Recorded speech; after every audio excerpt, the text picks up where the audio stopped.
জানি নে, আমি তো কিছু করিনি, তাই আমি জানি নে আমার কি হয়েছে। দইওয়ালা, তুমি কোথা থেকে আসছো? আমাদের গ্রাম থেকে আসছি। তোমাদের গ্রাম? অনেক দূরে তোমাদের গ্রাম? আমাদের গ্রাম সেই পাঁচমুড়া পাহাড়ের তলায় শ্যামলী নদীর ধারে। পাঁচমুড়া পাহাড়, শ্যামলী নদী, কি জানি, হয়তো তোমাদের গ্রাম দেখেছি, কবে সে আমার মনে পড়ে না। তুমি দেখেছো? পাহাড় তলায় কোনোদিন গিয়েছিলে নাকি?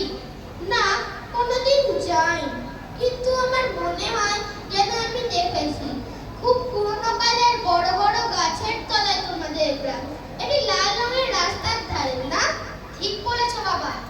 সেখানে পাহাড়ের গায়ে সব গরু চড়ে বেড়াচ্ছে। কি আশ্চর্য, ঠিক বলছো। আমাদের গ্রামে গরু চড়ে বই কি, খুব চড়ে। মেয়েরা সব নদী থেকে মাথায় কলসি করে জল তুলে নিয়ে যায়, তাদের লাল শাড়ি পরা। বাহ বাহ, ঠিক কথা। আমাদের গ্রামের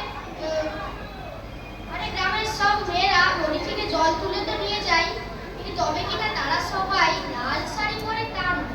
কিন্তু বাবা, তুমি নিশ্চয়ই কোনোদিন সেখানে গিয়েছিলে। সত্যি বলছি দইওয়ালা, আমি একদিনও যাইনি। কবিরাজ যেদিন আমাকে বাইরে যেতে বলবে, সেদিন তুমি নিয়ে যাবে তোমাদের গ্রামে? যাবো বই কি বাবা, খুব নিয়ে যাব। আমাকে তোমার মতো ওই রকম দই বেচতে শিখিয়ে দিও, ওই রকম বাঁকা দিয়ে, ওই রকম খুব দূরের রাস্তা দিয়ে। মরে যাই, বই বেচতে যাবে কেন বাবা? এত এত পুঁথি পড়ে তুমি পণ্ডিত হয়ে উঠবে। না না, আমি কখনো পণ্ডিত হব না। আমি তোমাদের রাঙা রাস্তার ধারে তোমাদের বুড়ো বটের তলায় গোয়ালপাড়া থেকে দই নিয়ে এসে দূরে দূরে গ্রামে গ্রামে বেছে বেছে বেড়াবো। কিরকম করে তুমি বলো?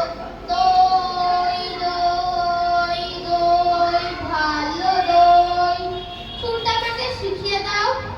হায় গোরা বাবা, এ সুর কি শেখবার সুর? না না, ও শুনতে আমার খুব ভালো লাগে।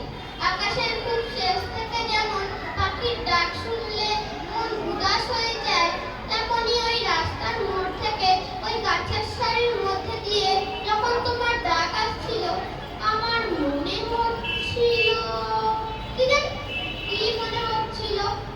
বাবা, এক ভাত দই তুমি খাও। আমার তো পয়সা নেই।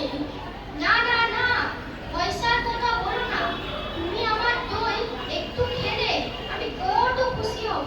তোমার কি অনেক দেরি হয়ে গেল দইওয়ালা? কিচ্ছু দেরি হয়নি